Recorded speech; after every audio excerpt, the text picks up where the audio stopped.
Good morning, Wisconsin. Morning, world. It's a new day. Thanks for kicking it off with us right here at WFHR.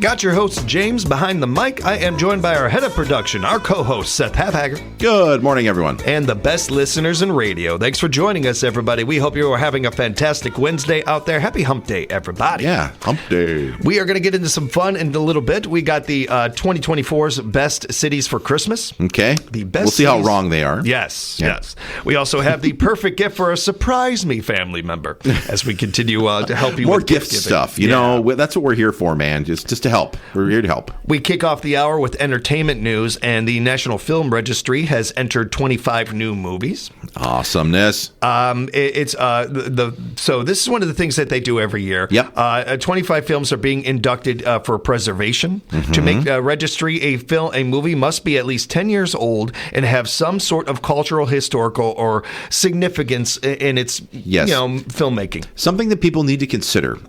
Film is ephemeral. It is easily destroyed. This has happened many times over the years where film stock, from like a whole bunch of the old silent films, they were either reused, because they were considered, throwaway, basically. They were like, no one's going to care about these, 20-minute short films that we made silent. And like now, today, people are like, why didn't you save that? Because people are dying to see these things these days. This is such an important thing because there's so much that can happen that we would lose these films, and that would be horrible. We've lost enough. We need to make sure we keep these things.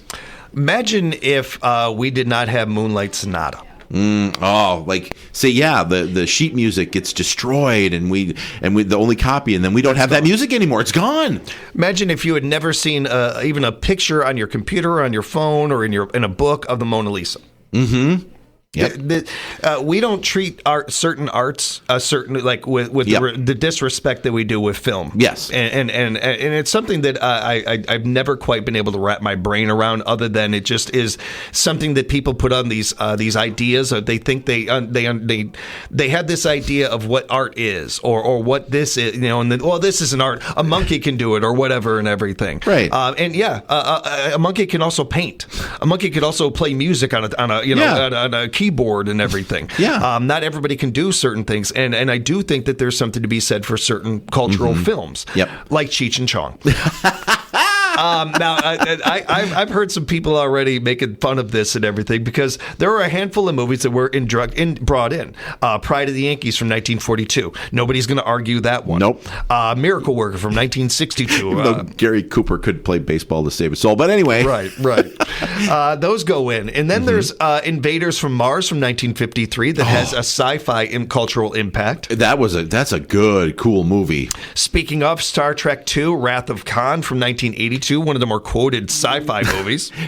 That makes me really happy because you're talking about film in general being kind of degraded as an art form. How about genre films? Yeah. Totally. Even worse than normal films, man. Well, something like this, that's big news, if you ask me. And to that point, two very different genres, but the Texas Chainsaw Massacre from 1974 was a game changer in the horror films. Game changer. To the point where they're still making those kind of movies and everything. The narrator, that's how important they were. The storytelling of it, too, was very different. I'm not a horror guy. I'm not into all that and everything. But I'll say that when I'm first watching it, I'm like, they're doing this a little differently. They're doing it like a doc thing and stuff, which everybody does now. So it's become so ubiquitous that we don't even think about it. But this was the first one. This is the one that started that. And as far as Cheech and Chong and Up in Smoke, I'll admit, I was and he should not have been doing this, but I'm 9-10 years old, and my dad's got his tape player out and having me learn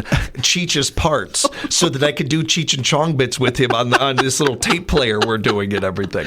My dad was a big fan of it and everything, but in part because of that, I found out these guys barely smoked. Yeah. Like, they barely smoke. You couldn't do the work they did. Cheech and Chong wrote and directed like all their bits. Yeah. So as they're touring the country doing all these things and they're doing movies and everything, do you think they could have done that on as much as they were joking? They were joking that we're doing. No way. There's no way. They saw a niche and they hit on it no differently than Gallagher or half of your other comedians of the time. Well, except for the fact that unlike Gallagher, they had talent, but other right. But they. To that point, people quote their bits. Still. Dave, open the door, Dave, open the door. Dave's not here, man. No, I am Dave. As far as like, should they be in there with Pride of the Yankees and all these? Get out. Who are you, or any of us for that matter, to say what should or shouldn't, or what is art and what isn't? Now, you can tell me you do or don't like something. That's completely different. That's because it's subjective, right? That's all yours. If you don't like it, that's cool. That's fine. To each their own and everything. But the idea of saying, this doesn't belong in here, or that doesn't belong. Get out of here with that, man. Who I don't get out. Tell me, I went to film school for 20. Yeah, great. All right. Now, what are you doing with that degree, first of all? And second of all, like, you don't know any more than I do or anybody else does about this stuff because it's about what you like. Yes, it is. And you want to talk about some of the things I was touching on there with genre changing or, a choice with editing or sound design or something. Yes, that's all different. But as far as opinions and everything, your opinion is no better than anybody else's just because you know this or you know that or anything. Well, and and I think, going back to your first point, it's because it's popular entertainment. That's what a lot of art people turn their noses up at because people like it. People enjoy film. It's a commercial thing. But that does just because it has, but so is everything else in the art world. Yeah. It does. All money is involved with everything. Come on. Get out of here with that, I get so tired of these supposed gatekeepers of this is not country or this is not a true it's not real painting or whatever. Right, anything. Like, come on. Again, if it's your thoughts on it, sure. But the idea of trying to speak for everybody, miss me with that. No, that's not happening. Not happening. Beverly Hills Cop, 1984. That made it in. I love that that's in there. It's awesome. Yep. Dirty Dancing from 1987. That's certainly a cultural big one. I'm telling you, man. My Own Private Idaho from 1991. A sneaky good movie. And Keanu Reeves and River Phoenix, incredible performances in that one. Spy Kids from 2001. Okay. That's cool. Yeah. And The Social Network from 2010. One of David Fincher's better movies. And that's saying something. And you look, that's a really diverse group of films that they put in there. And that's good. This is all good things. I love the idea that they don't really, they're not saying that, like you said, they're not being gatekeepers and saying, we can't do this drug film. We do that because they all had cultural significance. People who have not seen Up in Smoke talk about. They will. They know the memes. They know the phrase, the stuff that has reached the culture. So many of these movies have done that. Beverly Hills Cop and all these things, right? Banana in the tailpipe. Yeah. Wanted to touch on this one right here. Tom Cruise. I was going to just say the joke that Tom Cruise is short or whatever and everything, but I wanted to get his actual height in. So I started to type in Tom Cruise, and on the search bar, the first thing that pops up before you can even finish it is Tom Cruise's height. It's so rough. He's the one that made a big deal out of it. Yes, yeah. So come on. Tom Cruise is 5'7", but he is feeling a lot taller right now, I would imagine, because this is there's a lot of like silly things that happen for actors and things that we're honoring you did this or whatever. This has got to be pretty cool if you're him. Tom Cruise received the U.S. Navy's highest honor yesterday. The U.S. Secretary of the Navy, Carlos del Toro, gave him the Distinguished Public Service Award for, quote, outstanding contributions to the Navy and the Marine Corps through movies like Top Gun and A Few Good Men and others. Tom said, quote, I admire all the servicemen and women. I know in life something that is very true to me is that to lead is to serve, and I know that is that to my core, and I see that in the servicemen and women of today. I don't know how much Scientology, really messes with that or not, as far as serving and that's a good question, but yeah. Scientology likes to play Navy. They like to play a lot of that stuff and everything. They like to play CIA, too. James.mailiff@civicmedia.us if they need to reach out to me. I have a great legal team. I've got a family of attorneys. I'm not afraid of that. You're not afraid of Scientology. I'm not afraid of Scientology. But some people might should be, but James is not one of them. Nope. There's a handful of things that come in handy when you got a bunch of attorneys in your family. I know what I can get away with and what I can't. All right, there you go. Let's take a phone call.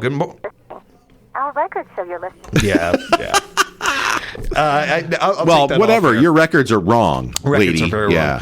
Congratulations to him on this. I will say this: he does go out of his way in movies to promote our military and our branches of our military, and that's never a bad thing. There's no downside. No, to that. especially the common soldiers, sailors, all them. Yeah. Beyonce holds a new record with the Recording Industry Association, the RAA.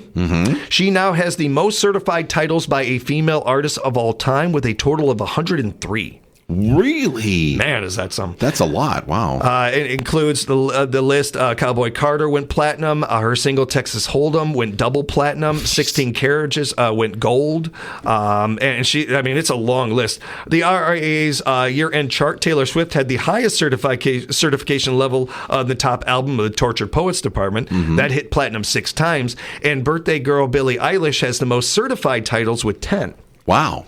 How about that? A lot of those. The ladies taking over. My goodness. It's been a run of that. We've seen a bit of a run of talent, this, man. where there's not a lot of artists that are repeating. Like you got an artist that has 1-2 good albums maybe, and then they fade away. But as far as like long, sticking around and lasting, it seems to be all especially in a certain artists. kind of popularity. Yeah. I mean, Beyonce is Beyonce, but I mean, and Taylor Swift has done amazing things. But seeing people like Billie Eilish, which is not something, her kind of music isn't like their music. No, it's different, but it's really cool to see so many people responding to it this way. I think that's really cool. Yeah. It's pretty cool to see where the genre has gone, and honestly, just keeping music alive. Yeah, in many ways, like exactly. The industry itself. Yes. There are like 3 record companies now. Yeah, well, that's it. That own everything. Everything. Yeah, like, and nobody talks about that. I know. Like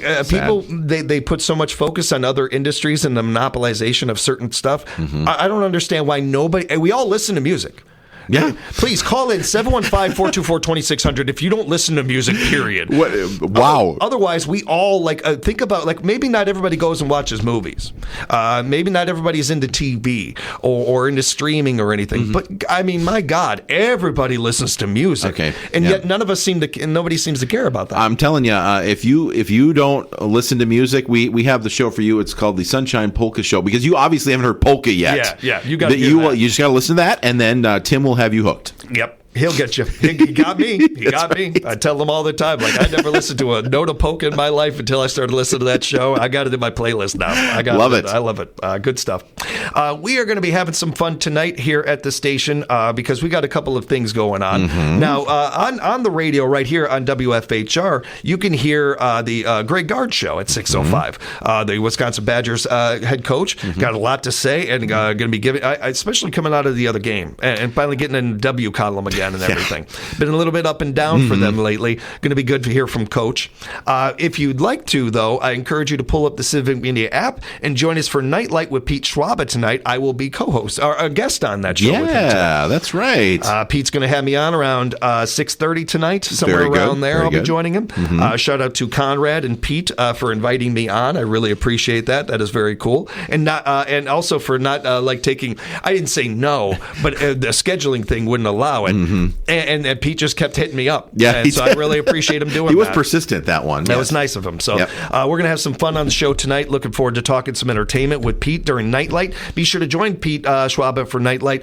Anytime we don't have sports or local high school coverage or anything. 6 to 8 every night. Yep. Yeah, we've got that one for you lined up. Be sure to check that out, everybody. And I do want to send a shout out to everybody that auditioned the last couple of nights for Arsenic and Old Lace. Yeah, it's great to see the turnout. It was very cool. It's such a not everybody can do that. That's true. I think especially for people like us, where we spend a lot of time with actors and creatives, and this is just what we do. But whether so, I went from yesterday producing or running the board, the Elf here Call and Center, the Elf Call Center, and I sit back and I watch Melissa and our elf, and we had some help with Laura during that show.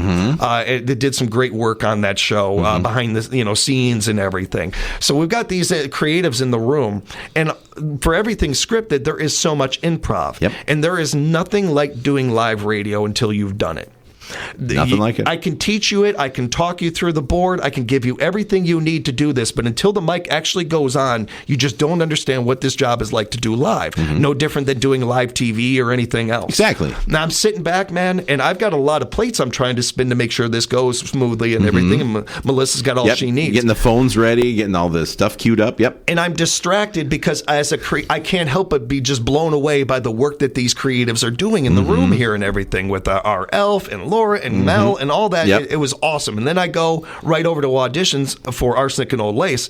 And between you and I, Seth, I don't think I did a very good job. I don't think I really had it. My voice was gone. Oh, no. But it didn't matter because I was entertained. I saw so many great people up there being brave and going up on that stage and delivering lines. And they're stuttering over words because they haven't read these scripts before. Yeah, exactly. It's very vulnerable. You're very vulnerable on that stage. Are. And one of the stronger, braver things I see a human being do is get on that stage.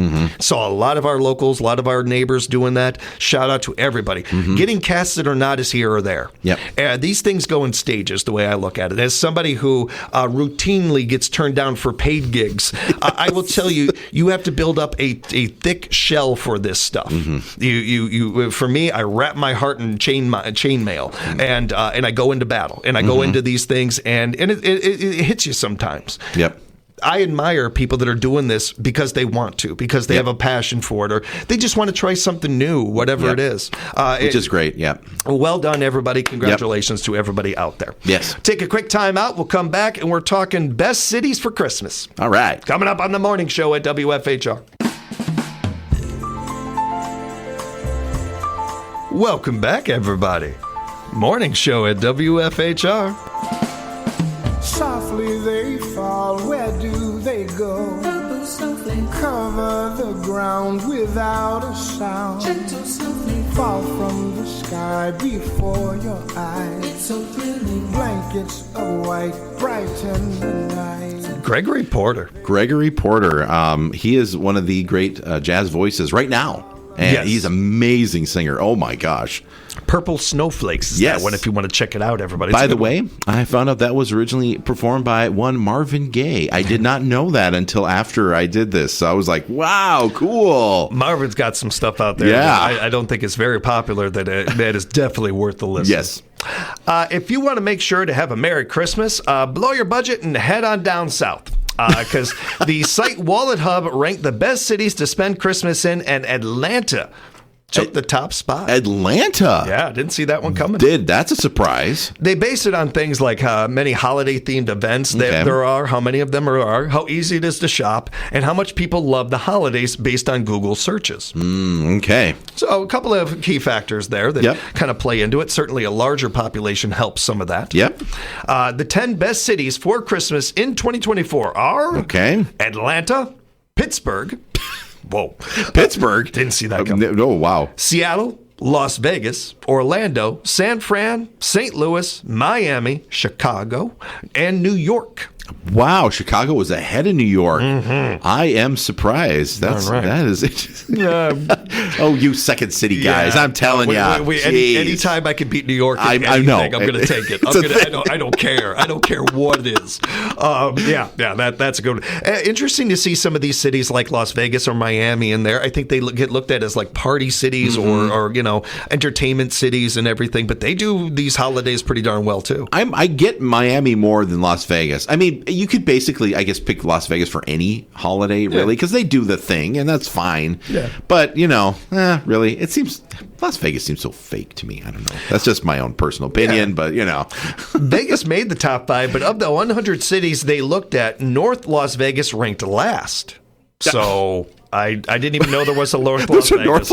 I'm going to be completely honest with everybody. I was Is that a 47 different city? So it's not like the north part of Las Vegas. It's like an actual city called North Las Vegas. Oh, interesting. Yeah. Wow. I don't know about that one. But what about local? Well, we mentioned Chicago is at number 9, just not bad, cracking not into the bad. top 10. Mm-hmm. Milwaukee is at 66. Whoa, that's way down there. Madison at 59. Okay. Now, these are more spread out than they are. some, you know, and not as congested, so I think that's part of it. But I didn't really see Minneapolis ranked 20th. Okay, so it's a little higher, but yeah, wow. But you've got Honolulu at 15. And nothing against Honolulu, Hawaii, not at all. or anything like that. But I feel like I don't know that I don't know that I agree with the list. Okay. Wallet Hub does a great job with these things, and we use their surveys a lot. We and have do, a lot yeah. of fun with them. Big shout out to them, and you can go to wallethub.com to find the complete list and how they did this. I disagree. I strongly disagree. I wonder if this is a Midwest bias thing because Absolutely. It's because most of those cities don't have snow.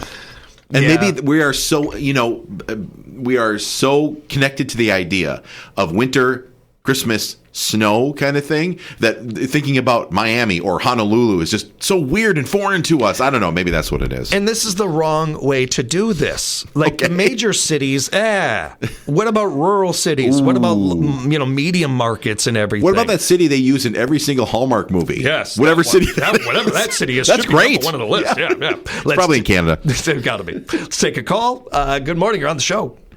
I disagree with that list completely. Mm-hmm. That's two of us. Well, small town USA. That is the best places to go for Christmas 100%. And all that. I mean, these big cities, they can afford to put on all this stuff, but to get the true meaning sometimes of Christmas, it's small town USA. I mean, that's just...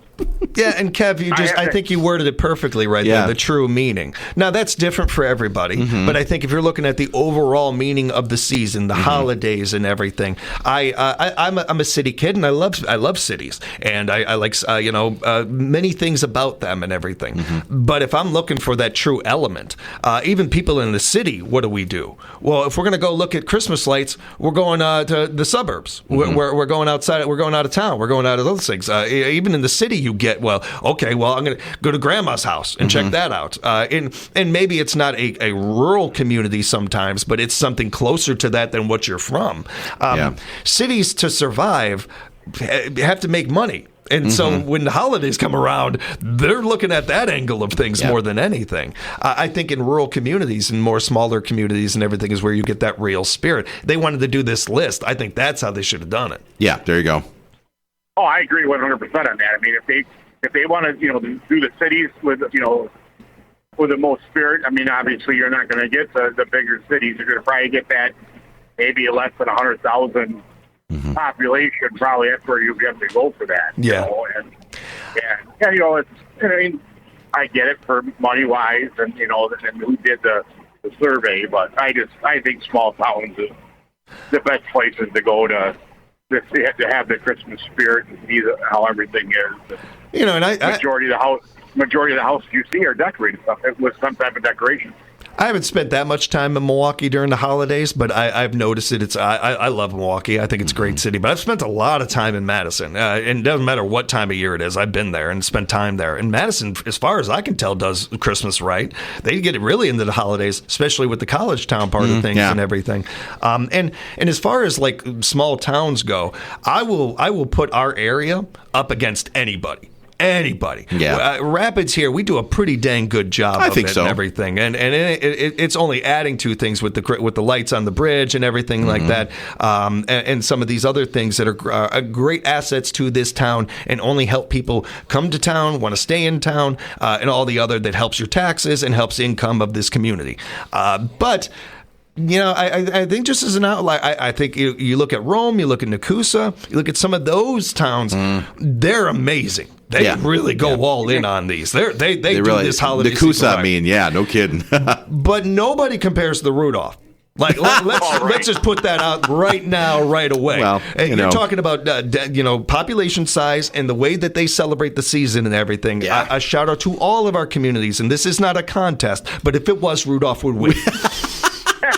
I think most people would agree with you, even the people that live elsewhere. I think you're right. I feel like I got a good base on this, not being a transplant, but also spending half my life in this area. I feel like I'm a good judge of this one. And, it's just my opinion. It doesn't mean it means anything. I'm just throwing it out there. But to me, that it's not even close. Right. Oh, I mean, Rudolph does a great job, and ever since I moved up here many years ago, I mean, we try to get out to Rudolph every Christmas, especially during their celebration, because you know, it's a good time. Yeah, it is. They do a good job up there. Good stuff. Well, and another thing about this survey that it reminds me of too is these events and these things that we've looked forward to, and many of us, even those of us like that have been moved to this area and have been here for a while and stuff, have gotten used to it. And a lot of these organizations, a lot of these events, really need people, really need younger people. You need volunteers. Whether we're talking about the great events in Rudolph or Nakusa or anywhere around here, we always need more younger people to be a part of these events and to get involved. Yeah. We want our kids to be able to enjoy these things. The only way that happens is if people pick up the mantle. They got to. The people who've been doing it for a long time can't do it forever. Yeah. They need help. And keep in mind, when you pick up these things and you do them, you can put your spin on stuff. You can add your own thing to it and create your own added traditions to go along with some of these. We've seen new ideas. Every event we could talk about, whether it's a Rudolph Christmas or it is our own, events that we have here in Rapids or any of them, they've all evolved since the time we've been here, let alone since 100%. They started. So this is another important part of this, I think, that is fun too. Yep. And this list is wrong. The list is wrong. Yeah. Kev, thanks for the call, man. Save that voice so you can join us on Playmakers this week, all right? All right, sounds good. You guys have a great day. You too. Safe travels out there to you, Kev, and all of our workers out there, our delivery people. We appreciate you. I do have to give one shout out to New York City. I have been in New York City the Saturday after Thanksgiving, and they're already set for Christmas. It's actually pretty darn cool. You walk down Fifth Avenue and you see the stores and you see, they do a good job. I mean, the skating at Rockefeller Center and all that. Yeah. I've been there and seen it, so probably that's why.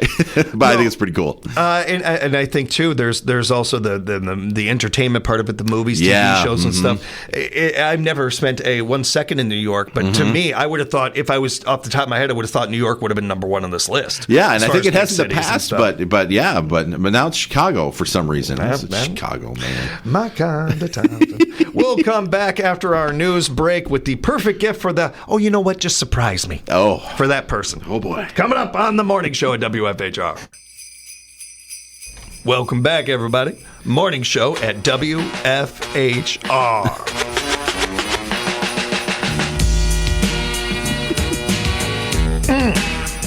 This is my jam. Oh, I love this song so much.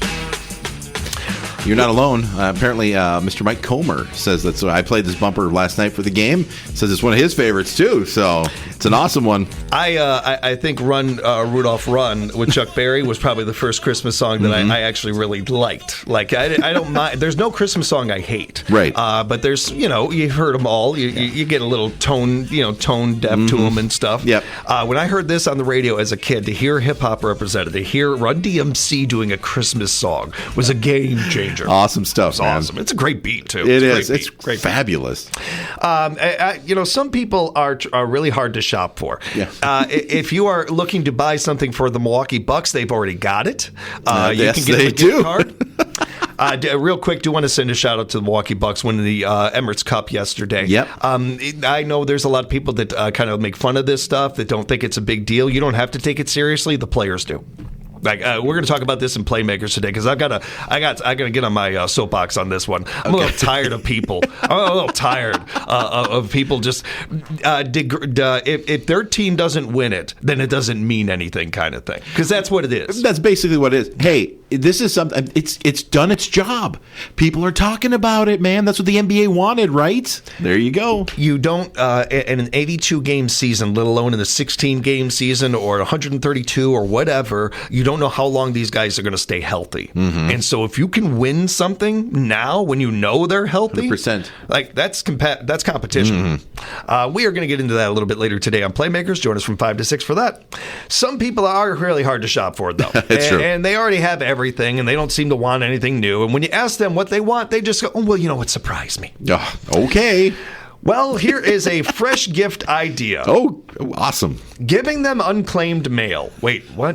No, I don't know if that's legal. Wait.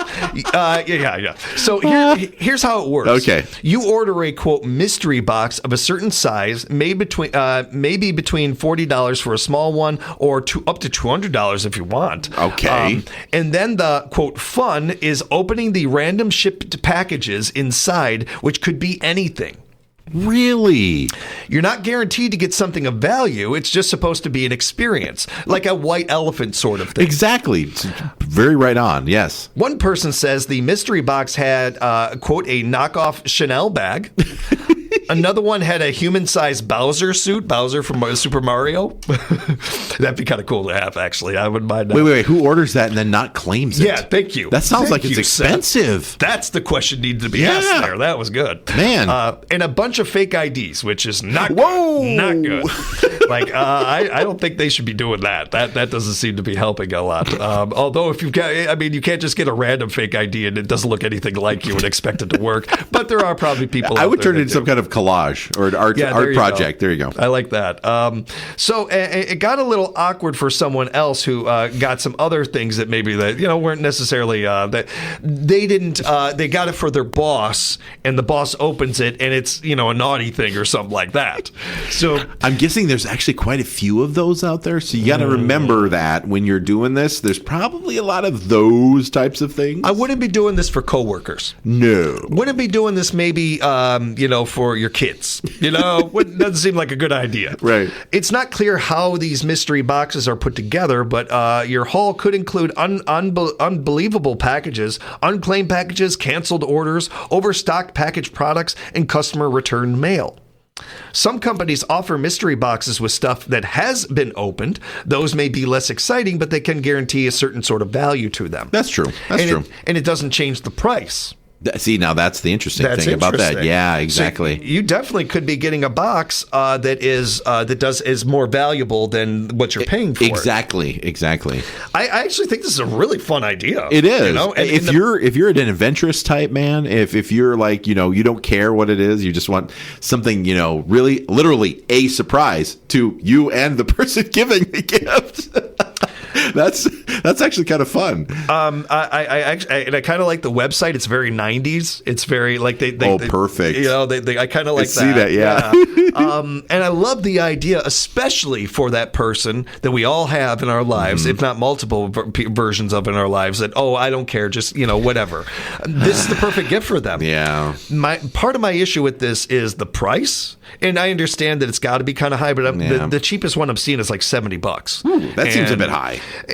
But also understandable because of the products that they're doing this with. That part of it is really unique. But I also I wonder if there's a bit of a you can't necessarily say a ripoff here, but isn't this like Storage Wars? Or whatever those shows, like where they break open like old storage sheds that people have abandoned or whatever. They're bidding on a lot of and I don't know if those shows still exist or not. But there was a while. There was for a while there. 18 different shows where people were bidding on these with a sight unseen. Yeah, they would just bid on the thing because they could. They would give them like maybe some information about the person or something like that. I don't know how that worked. I never watched the shows, obviously. I vaguely remember. But so it's kind of like that, except not nearly as expensive. Yeah. I got up there. Yeah. Well, there was. I vaguely remember them ever working out. Like it seemed more times than not, you're spending like $300-$400 or a lot like more, like $1,000 or a couple thousand for it, and you've got a bunch of old papers. Yeah, basically. I don't understand that. Not even good blackmail material. No, right. There are certain jobs that I just look at and I'm like, well, you can have that. I'm not interested in that. You are all over that, man. I do not have any interest in that one. I do think though that it is kind of a fun idea. It is. I agree with you. I think that's kind of cool. Some people got and sometimes this works out kind of interesting. A couple kids got their mom one, and they actually got a Happy Mother's Day Tiffy. It was a pillow that had this on there. Now the woman's name wasn't Tiffy, but it did line up a little bit from the mom. I love that idea. Who's this? What do you have a pillow with that? Well, I mean, look at that. You get a great story out of it too. Well, I'll tell you what, kind of thing. So And it's kind of interesting that this can also be something where you get more bang for your buck in some ways. Yeah, and you think about it, and I think these are out there as well. I don't quote me on this, but look at, you could search on the interwebs and find out, like maybe specific things, like maybe get a box of like comic books, a mystery comic. You get a whole bunch of comic books or records, for people who are into those kinds of things. Yeah. I think those would be fun too, because then it's a little more specific, but you still don't know what you're going to get.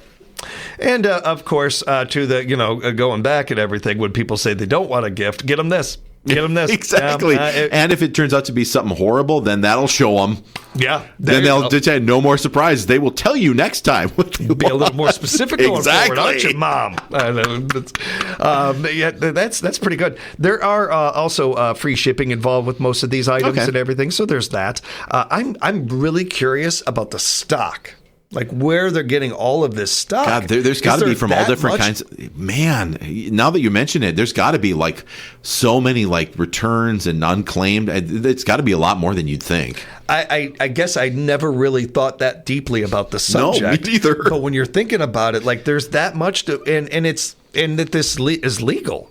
Like that part of it, like I'm not getting the weeds here on this or anything, but we all understand that you can't open another person's mail. That's a federal offense. Right. And that. Mm-hmm. But this is somehow legal. That window there of what makes it legal, I'm curious about. They must have, because they have to go through certain companies, I'm guessing, to get the items kind of thing. So I think there's probably something there that they're able to do in order to, because I don't think it would. I would hope they're not doing this. Shady, like, boy. As we find out tomorrow, they get raided. Yeah, I will tell you, right? Yeah, we just blew their cover. Oh, dang it! Thanks a lot, guys. I'll tell you right now. I wouldn't necessarily do this. I would do this for others, but I would not recommend anybody doing this for me. Okay. Because I can tell you what will happen. Any returned item I have ever had will come back to me. That is my luck. That is just the way things work for me. So don't even bother. Don't even bother. I love the idea of it's like your own thing that you got and you get it. That would be my luck. The odds are just like hilarious. I love that idea. I returned an item like 3 months ago, and then Christmas rolls around, and hey, look what I did! This mystery box, and I open it up, and it's the shirt that didn't fit. Oh man! Oh, I should have looked where it was coming from. Oh, Asia! I didn't look at the sizes, and I think, oh, dang it. We will encourage you to check it out, everybody. That's a fun gift. I think that's pretty fun. It would be a conversation starter. Let's put it that way. That's true. We will take a time out. We'll come back and have some more fun and wrap up the show, morning show at WFHR.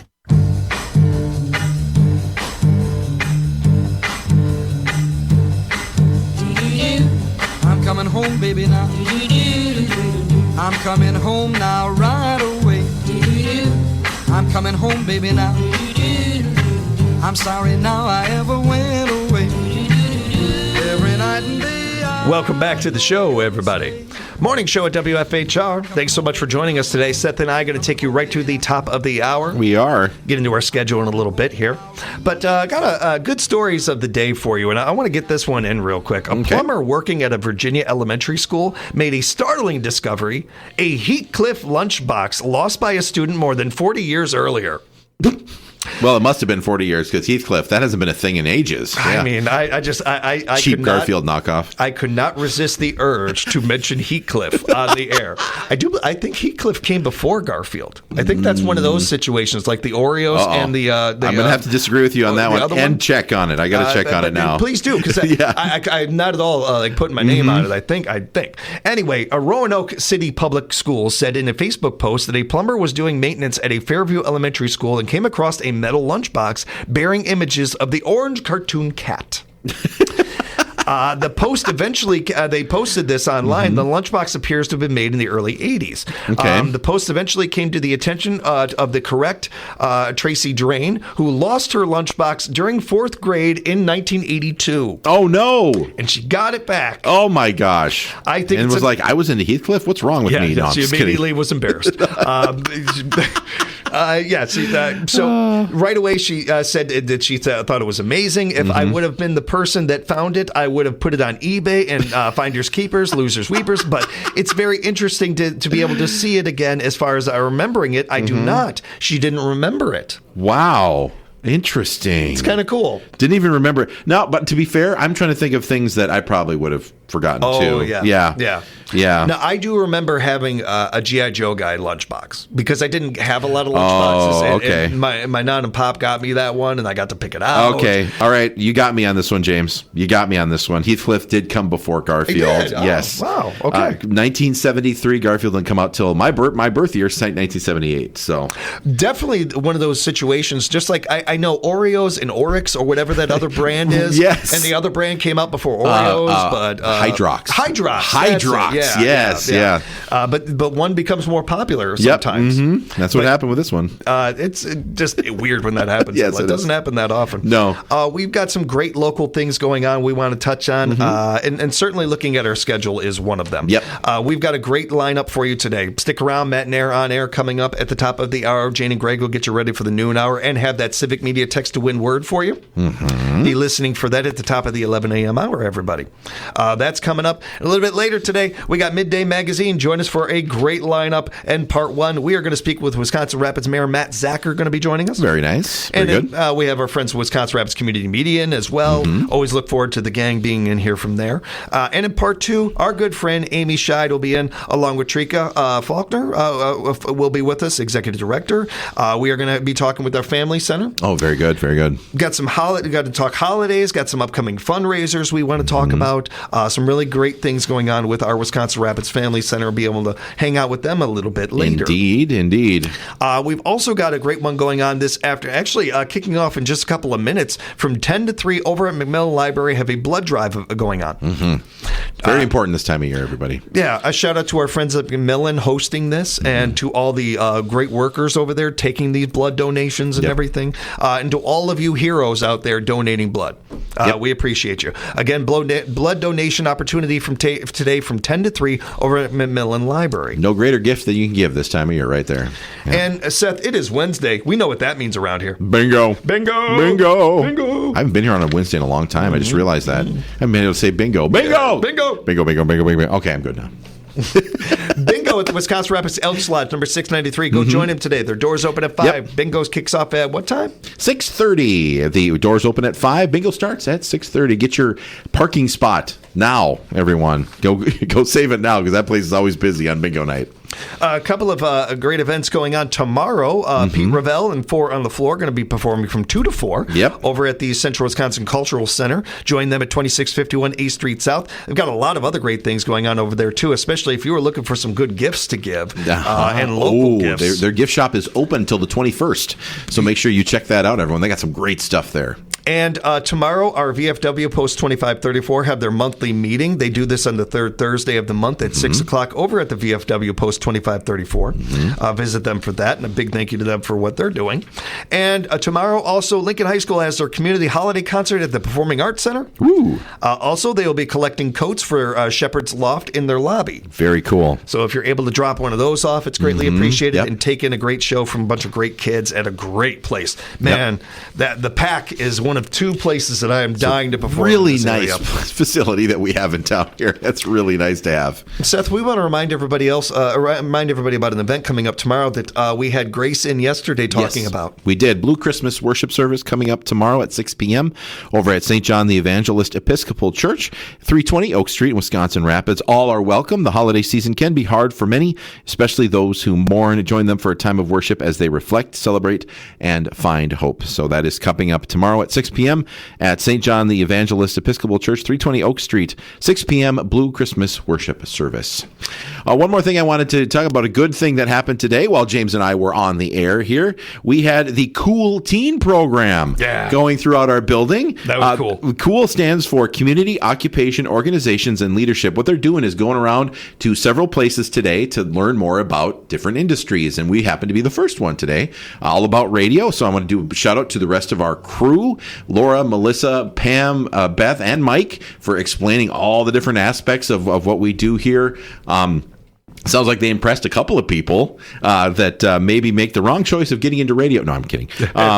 But this is put on by the Heart of Wisconsin, the Chamber, and also their community incubator. So this is a really cool program, and we were very excited and very glad to be a part of this today. Yeah, appreciate the Chamber and the work they're doing over there. And a big thank you to everybody that came over from Cool. Yeah, that was 20 awesome. some kids here. Yeah, and it's a fitting name for that because they got to walk in and see the coolest team in radio and the greatest team in radio. That's right. So proud of this team, and a big thank you to everybody and all the work they were doing behind the scenes there and the work they do every day. Every day. And real quick, want to remind everybody that a little bit later today, of course, we got Playmakers from 5 to 6. Be sure to join us for that. We're going to have a lot of fun taking your sports talks and feelings and all that. And then tomorrow from 5 to 6, we're going live with Community Stories. We've got our Santa's elf here, and we're going to be taking calls from the kids. That's right. Once more, they're going to be, Melissa's going to be here with Santa's elf, Holly, I believe is her name. And they will be taking your phone calls, 424-2600. It was a fabulous success. At least I was listening to you guys yesterday, and I thought it was a great success. We got several calls, but we want more calls, everyone. We want you to fill up the phone line tomorrow from 5 to 6 here, 424-2600, not only on WFHR, but WIRI as well. Yeah, keep that in mind. It's streaming on both networks and everything, so you can check it out that way. And kids, we understand, I saw Santa. I got my list in. Hey, we also understand kids, like that changed 3 or 4 times. It has already, several times. You want to get the updated add something, list. Yep. You got to get that updated list to Santa. We're going to be able to help you do that. That's what we do around here. We don't just help local adults. We help the local kids. We help them all. Yeah. So get ready to call in tomorrow with what you. And I think that it's a good idea to be thinking about. Okay, well, this is when they ask me. Think what about I want, it now. This is. I'll be able to tell them. And get ready. That's tough. That's tough being put on that. Put on the spot and having to do it. Yeah. Call us tomorrow. Be ready to call in tomorrow. 715-424-2600. We'll be here live and direct from 5 to 6 with Community Stories Junior. We're taking elf calls. Yep. We got an elf on the call here. Get your lists. Calls. Yep. I made it sound like elves will be calling. No, that's not what's happening. It's the opposite. Answering the calls. Yes, answering the calls. And thank you for answering the call, everybody. A great show today. Seth, nice work. You too, man. Be good to each other out there. This is locally grown radio. WFHR 1320 AM, W248DE, Wisconsin Rapids, and always streaming on the Civic Media app.